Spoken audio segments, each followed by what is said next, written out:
So today, if we as part of the service read all the different things, you would have gotten this beautiful sort of Pauline letter thing from Romans that would have reminded you that suffering creates endurance. Endurance creates character. And in character, there is hope. It fits really well with the gospel, because if you notice, that was not the biggest rah-rah speech Jesus gives, right? Like, can you imagine that speech? He's like, all right, folks, there's a lot of work to do. There aren't that many of you. Yay. And I'm going to send you on out there. Don't bring anything with you. It won't be worth it. They're going to try to kill you. But don't worry about it. Just keep running from town to town. If they try to kill you in one town, run to the next one.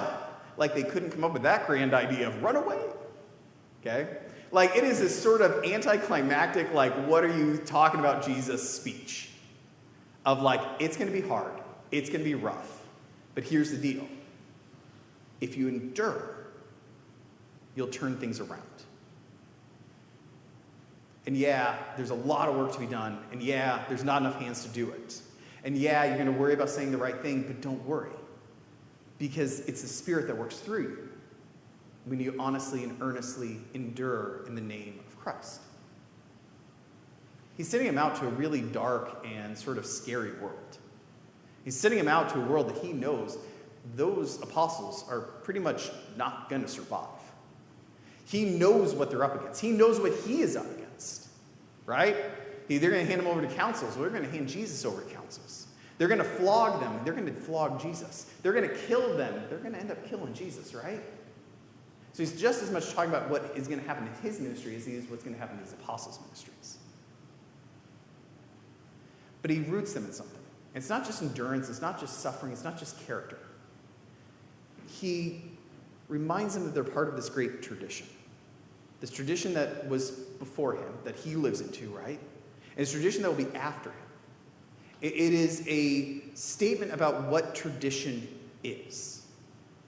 Now, tradition is one of these words that's really loaded in our society. Because when we think of tradition, most of us, I'd say anyone who's a baby boomer, a Gen X, or a millennial.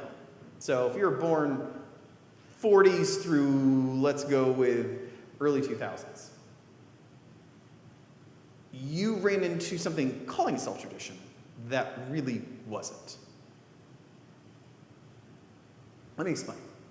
So if you're above 80, you're a silent generation. If you're below 28, you're Gen Z or Gen Alpha, okay?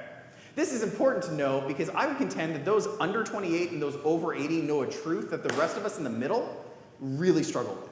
And that is this understanding of what is tradition versus what is not.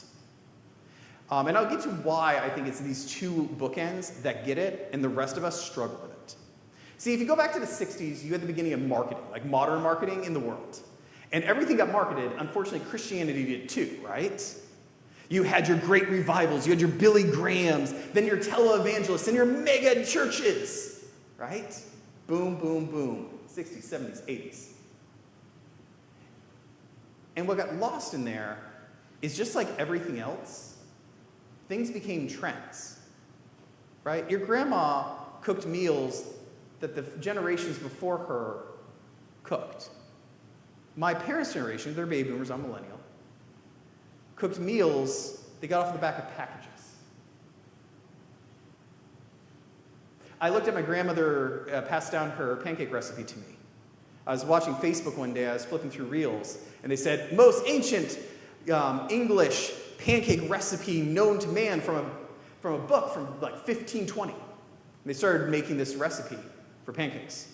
And I'm sitting there realizing this is my grandmother's recipe for pancakes. Now, I grew up on Bisquick because it's easier and faster.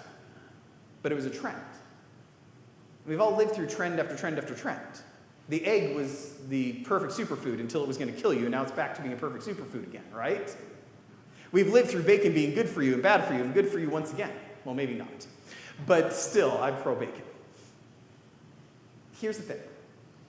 Starting in the 60s, you had all these trends that came out. And people liked trends, and they're into trends, and we're going to have all these new trends. And we had this huge optimism of the future. If we just followed the next new, greatest trend, whether or not we're talking music or culture or idea, it was going to fulfill us. It was going to make us better. And we did that in the 60s, 70s, and 80s, 90s, and 2000s with all this great optimism. And we ended up with the faint smell of something that might have been real once. People started realizing, like, the trend comes and the trend goes. The trend is here for a moment, it is gone the next moment. If I invest everything I have in Beanie Babies, that was a real mistake. Because they sell us in a lifestyle. They sell us an idea of a new tradition. And yet it vanishes when it's time to sell us something else. See, I think a lot of folks get caught in sort of trendiness and sort of the movement that the new thing is always good. And I'm here to tell you the new thing isn't always good, because all things, good or bad, were new at some point, right? But I think there was a reaction, a dangerous reaction, a reaction that took grasp of the church. A reaction that we call tradition, but it isn't tradition. The reaction is what we call rigidicism. Okay? Rigidicism is the idea that you stop change. Because tradition evolves. Tradition changes. Tradition becomes something new with each generation, each one adding something to it, adding their own mark on it, being another part of a mosaic. Let me give you an example. Let's talk about a Lutheran tradition for a moment. How many of you, okay, most of you guys, if you're from Pennsylvania, right? Most of us from Pennsylvania originally? Raise your hands. All right. So if you're from Pennsylvania, that means you've been Lutheran most of your life, that means you were LCA probably for a good portion of your life before you became ELCA, because they merge in. Before the LCA, there's a number of others. Around here, it's mostly the Magisterium. How many of you are old enough to remember the Black Book? All right, good old Black Book. Yeah.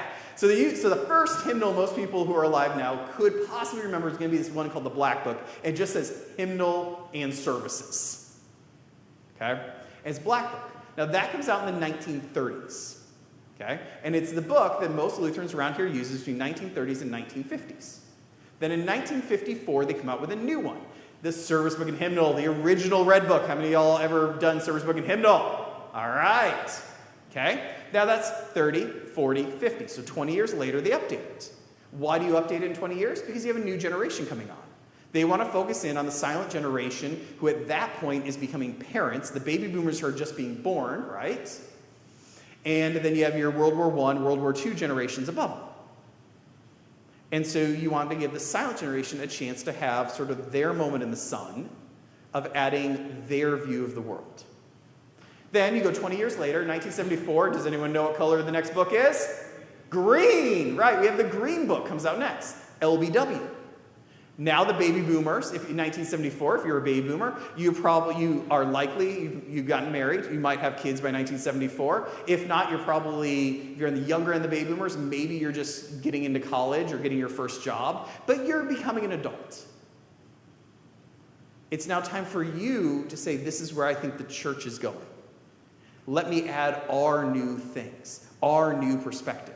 So then if you go 20 more years, so 1974 to 84, 84 to 94, oh yeah, we had nothing in 94. Our tradition changed. Not because we were following trendiness, but because we were reacting against it with rigidity. We were so scared that we were going to get caught up in the new thing of the month, and we understood the dangers of getting caught up in the newest thing of the month, that we made a mistake, and we broke with our tradition. That should have been the time that the Gen Xers in 94 should have been able to say, we are young adults, we are starting our careers, we're doing this, it is time for us to add our piece to the great mosaic. But the church stood back and said, it's too dangerous. We can't have you add your piece. And so we didn't in 94. We'll wait till 2005 to release the Red Book. But this changes us. It changes our mosaic. It creates a missing piece. Because what happens is Gen X goes, well, this isn't my church, this is my parents' church. I don't want my father's church. I want my church. And we start seeing them go off to the evangelical world.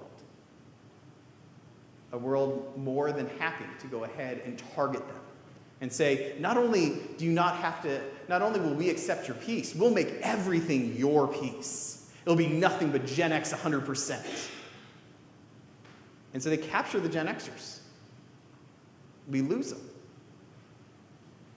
A lot of you who are older boomers, maybe silence, your kids are Gen X, and these are in their 50s right now. Betting money, more of them are not going to church than going. Or at least not going to a Lutheran church. If they're going to church, they're going to a non-denominational, they're going to an evangelical, probably. Most likely they're not going to anywhere. But it's because we made a mistake. We changed our tradition. We became rigidicists. We then try in 2005 with the ELW, the new one, the one we're using right now. But we already lost their piece. So yes, the millennials got to add their piece, and that was good. It's one of the reasons things have gotten better. But we have a missing chunk, a chunk we're never going to really be able to put back.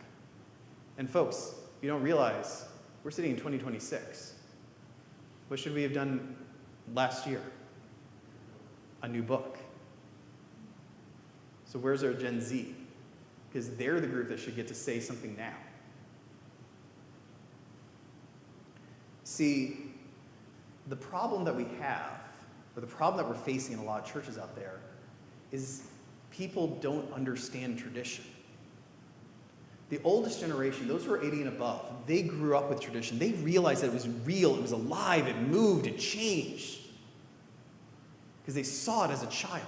They knew how their grandmother went ahead and worship was different than how their parents did. Not broken, not a complete break, but different. The Black Book had no chanting. The Red Book had a ton. Silence like chanting. That's what they brought into the church, at least in music. We've lost 3 generations floating around, a lot of folks chasing the trendiness. But see, I think what we also see is those who are younger, who've grown up with Facebook and Instagram and all this, realize that they can spend a day watching TikTok and learn literally nothing. They can spend a day watching TikTok and not feel any happier.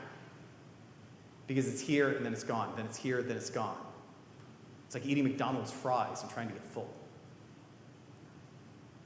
And that's why we see Gen Z searching out churches like us, searching out the liturgical churches, knocking on the doors and going, you have something more permanent.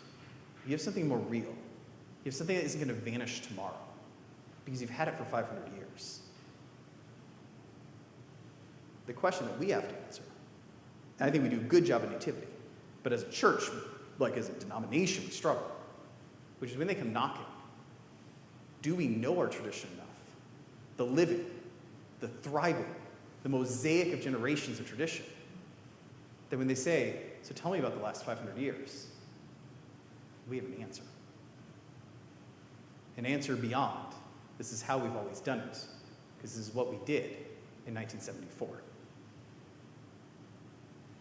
So as you go out today, in your prayer life, take a few minutes and ask yourself, on this sort of spectrum from trendiness to rigidity, the center being tradition, how do you live out your faith? Are you following the latest? Are you making the mistake of following the latest trend, the latest idea, the latest new thing? Or are you making the opposite mistake of trying to hold on to a time that has come and gone and ignored the beauty of what the Spirit has done since that time? Or are you doing a good job, that very difficult job, of standing in the balance between the two and living into the ever uncertainty that is tradition?